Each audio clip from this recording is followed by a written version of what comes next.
কি ভাই আমাদের ফজর ছুটছে কবে? আরে আলহামদুলিল্লাহ ছুটে নাই, আমাদের ফজর ছুটছে কবে বলেন? তা আপনি কার সাথে টাক্কা দিচ্ছেন? আপনি কার সাথে টাক্কা লাগাচ্ছেন? এই জন্য নিয়ত করেন আজকে থেকে আর ফজর ছাড়বো না ইনশাআল্লাহ, থেকে ফজর পড়বো তো ইনশাআল্লাহ, নিয়ত পাক্কা ইনশাআল্লাহ। আল্লাহ তৌফিক দান করেন। তবুও আমার মনে হয় ঢাকাই পৃথিবীতে এক শহর, ঢাকাই পৃথিবীতে এক শহর, যেই শহরের ফজরের নামাজের মসজিদে মুসল্লি সারা দুনিয়ার মসজিদের মোকাবেলা বেশি হয়। আলহামদুলিল্লাহ বলবেন না? আপনি গোটা মধ্যপ্রাচ্যে সফর করেন, গোটা ইউরোপ আমেরিকা সফর করেন, গোটা মিডল ইস্ট সফর করেন, আপনি মসজিদ পাবেন ফজরের নামাজে শূন্য, লেকিন আমাদের ঢাকার মসজিদগুলো ফজরের নামাজে 2 4 5 জামাত সফ হয়ে যায়। হয় না? হয় না বলেন?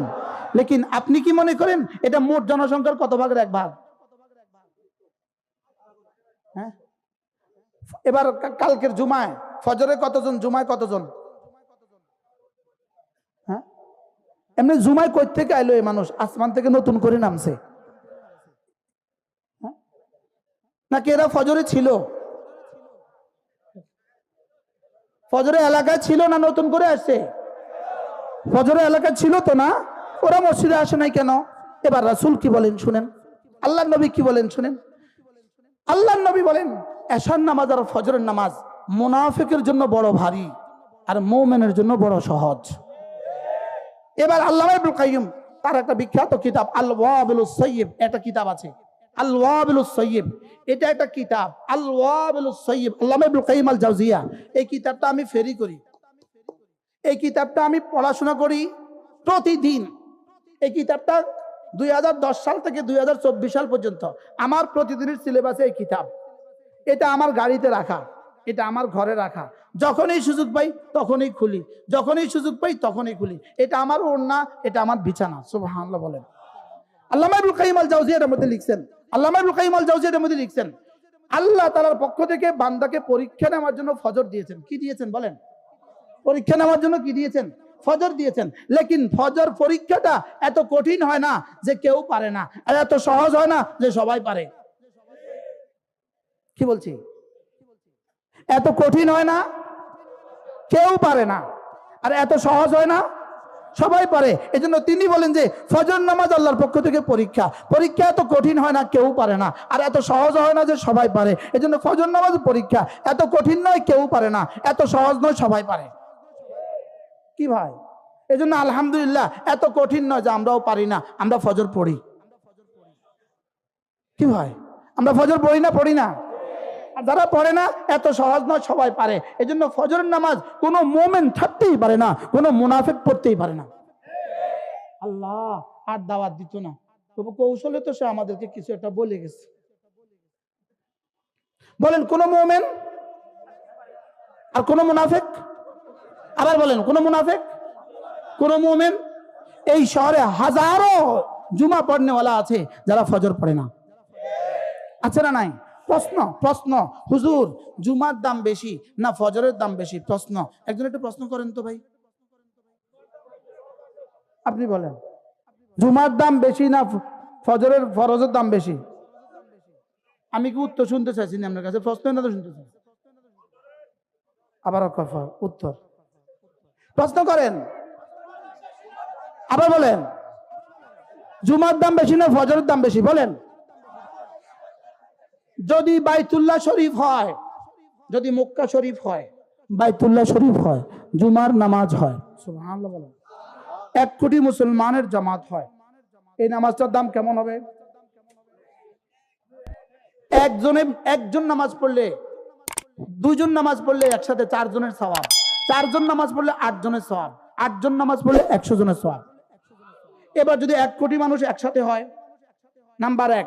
2 নাম্বার বাইতুল্লাহতে নামাজ, 1 ওয়াক্তের দাম 1 লক্ষ ওয়াক্ত, 1 রাকাতের দাম 1 লক্ষ রাকাত, 1 সেজদার দাম 1 লক্ষ সেজদা। যদি বাইতুল্লাহ শরীফ হয়, জুমার নামাজের জামাত হয়, শাইখ সুদাইসি ইমাম হয়, আর একজন মুসল্লি হয়, ওই মুসল্লি যদি একটানা 40 বছর জুমা পড়ে, যেই পরিমাণ নেকি হবে না, একদিন ফজর নামাজের 2 রাকাতের দাম তার চেয়ে বেশি। আমি বুঝাইতে পারছি? আমার অঙ্ক সীমিত, আমি বলেছি আমার আকল মতে, লেকিন আসলে আল্লাহর কাছে আরো বেশি দাম। এবার বলুন তো দেখি ফজর নামাজের দাম কত? কয় বছরের জুমার সমান? 400 বছর? কারো পক্ষে সম্ভব? আচ্ছা 40 বছরে বলেন, 40 বছরের জুমা থেকে কোন জায়গার জুমা? বাইতুল্লাহর জুমা থেকে কি? এবার বুঝে থাকলে বলুন, ফজরের নামাজ বাইতুল্লাহর জুমা, বাইতুল্লাহতে 40 বছর একটানা জুমা পড়াচ্ছে, ফজরের নামাজের দাম বেশি। তাহলে আজ থেকে ফজর ছাড়বো না ইনশাআল্লাহ, নিয়ত পাক্কা ইনশাআল্লাহ। জোয়ানরা জোয়ানরা জোয়ানরা জোয়ানরা জোয়ানরা জোয়ানরা ইনশাআল্লাহ বলেন ইনশাআল্লাহ। হ্যাঁ, মুরব্বীরা তুললেন না তো, মুরব্বীরা তো জানে, আর মুরব্বীদেরকে হাত তোলানো আবার কিছুটা বেয়াদবি। ফজর পড়বো তো ইনশাআল্লাহ। মজার বিষয় হলো ফজর পড়লে রব বলেন, কি বলেন জানেন? এই শুনো, তুমি যদি ফজর পড়ো, যাও কথা দিলাম, তুমি আমার, আমি তোমার। কি বলছে বলেন? হুজুর কই বলছে এটা? বুখারী ও মুসলিম। মান সাল্লা সালাতাল ফজরে ফাহুয়া ফি জিম্মাতিল্লাহ। ফজরের নামাজ পড়লো যে আল্লাহ জিম্মায় ঢুকলো সে। ফজরের নামাজ পড়লো যে আল্লাহ জিম্মায় ঢুকলো সে। আল্লাহ জিম্মায় ঢুকলো কে? ফজরের নামাজ পড়লো যে। সুবহানাল্লাহ। আল্লাহ জীবনের শেষ দিনও ফজর নামাজ পড়ার তৌফিক দান করুন। ইদানিং আমাদের দেশে একটা প্রবণতা হয়েছে, উমরা করার প্রবণতা হয়েছে না? মাশাআল্লাহ ভালো, এই প্রবণতা ভালো। উমরা করার প্রবণতা ভালো না খারাপ? ভালো। লেকিন উমরা করতে গিয়ে উনি আসর নামাজ পড়ে না, বুঝে না। উমরা করতে গিয়ে উনি জোহর নামাজ পড়ে না।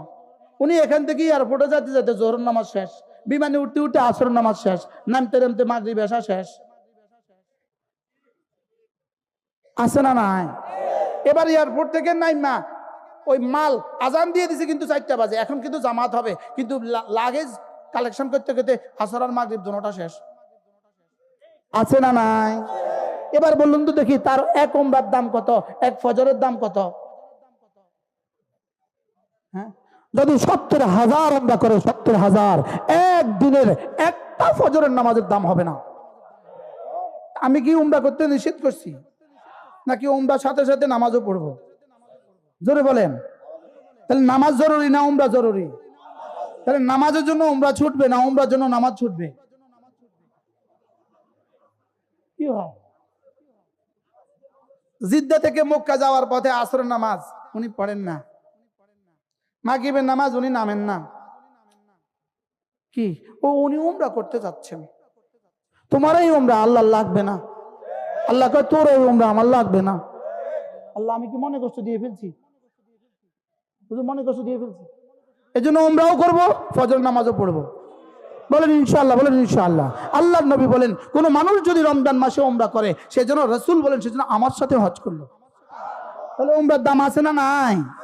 কিন্তু উমরার দামের থেকে ফজরের দামের দাম কত গুণ বেশি।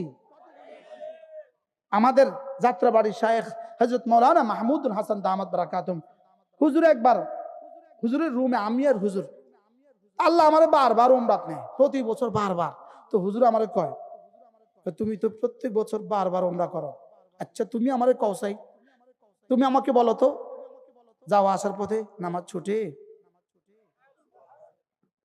আমিও দৃঢ়তার সাথে বলছি হুজুর আলহামদুলিল্লাহ আমার নামাজ ছুটে না।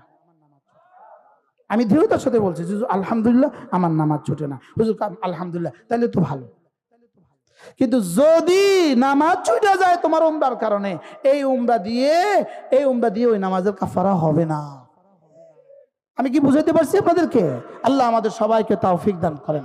আচ্ছা, এখান থেকে নিউ মার্কেট গেছেন বিবি নিয়া, বাচ্চা নিয়া, আর প্রতিমধ্যে আপনার আসরের নামাজ মাগরিবের নামাজ ছুটে গেছে, এরকম বাজার আপনাদের শহরে আছে না নাই? কি ভাই, আছে না নাই? তাহলে নিয়ত করেন আজ থেকে নামাজ ছাড়বো না। বলেন ইনশাআল্লাহ, বলেন ইনশাআল্লাহ। নামাজ পড়বো তো ইনশাআল্লাহ, বলেন জামাতের সাথে পড়বো। আল্লাহ তৌফিক দান করেন। হুজুর আমি কি করব? আমি তো আল ফজর তেলাওয়াত করেছি, এখন আল ফজরের মধ্যে আমি রয়ে গেছি। কোন মানুষ যদি ফজরের নামাজের পরে এবং মাগরিবের নামাজের পরে সূরা ইখলাস 3 বার পড়ে, সূরা ফালাক 3 বার পড়ে, সূরা নাস 3 বার পড়ে। এই তিনটা সূরা যদি কোনো মুসলমান মাগরিব পড়ে 3 বার 3 বার 3 বার, আর ফজরের পরে 3 বার 3 বার 3 বার পড়ে, আল্লাহর নবী বলেন তাকফিকা মিন কুল্লি শাই, যাও আমি নবী কথা দিলাম তোমার জন্য এই তিনটা সূরা যথেষ্ট হয়ে গেল। পড়বো তো? কি কি কি কি? সূরা ইখলাস, ফালাক, নাস। ফজরের পরে কয়বার? 3 বার। মাগরিব পরে কয়বার? 3 বার। পড়বো তো ইনশাআল্লাহ। আল্লাহ আমাদের সকলকে তৌফিক দান করেন। এরপরে যদি সুযোগ থাকে 5 ওয়াক্ত নামাজের পরে সুবহানাল্লাহ 33 বার, আলহামদুলিল্লাহ 33 বার, আল্লাহু আকবার 34 বার। রাসূল বলেন এভাবে হবে 100 বার। 5 নামাজ হবে 500 বার, ঘুমাবার সময় 100 বার, এভাবে হবে 600 বার। আল্লাহর নবী বলেন তুমি পড়বা 600 বার, মিজানে উঠে যাবে 6000 বার। এবার পুরস্কার কি দিবে? দুটো হাদিস। রাসূল বলেন, 1 নাম্বার হাদিস, গুফরাত খাতায়াহু, তোমার গুনাহগুলোকে মুছে দেওয়া হবে, ওয়ালাউ কাসুরাত, গুনাহ যত বেশি হোক না কেন। 2 নাম্বার হাদিস, আল্লাহর নবী বলেন দাখালাল জান্নাহ, সোজা জান্নাতে চলে যাবে। তাহলে এই আমলগুলো করব তো ইনশাআল্লাহ। ওয়াল ফজরে, আমি ফজরের কসম খেয়ে বলছি, ফজরের দাম বুঝে আসছে তো? ফজরের নামাজের সময় আল্লাহ তাআলা 70,000 ফেরেশতা আজকের দিনে পাঠান। 70,000 ফেরেশতা ইমাম সাহেবের মুখের কাছে কান নেয়, কান নিয়া ইমাম সাহেবের মুখের কাছে কান নিয়া ইমাম সাহেবের তেলাওয়াত শুনতে থাকে। সুবহানাল্লাহ বলেন। এজন্য আল্লাহ তাআলা বলেন ওয়াকুরআনাল ফজরি কানা মাশহুদা, ওয়াকুরআনাল ফজরি কানা মাশহুদা। সকালবেলা যখন কোরআন কারীম পড়ে ইমাম, তখন এখানে ফেরেশতারা হাজির হয়। সুবহানাল্লাহ। পড়বো তো ফজরের নামাজ। আমার এই লম্বা আলোচনার দ্বারা যদি একজন মুসলমানও সিদ্ধান্ত নিতে পারেন আজকে থেকে নামাজ ছাড়বো না, তো আমার এই আওয়াজ সার্থক। আমার আওয়াজ কি সার্থক। আল্লাহ তাআলা আমাদের সকলকে কবুল করেন।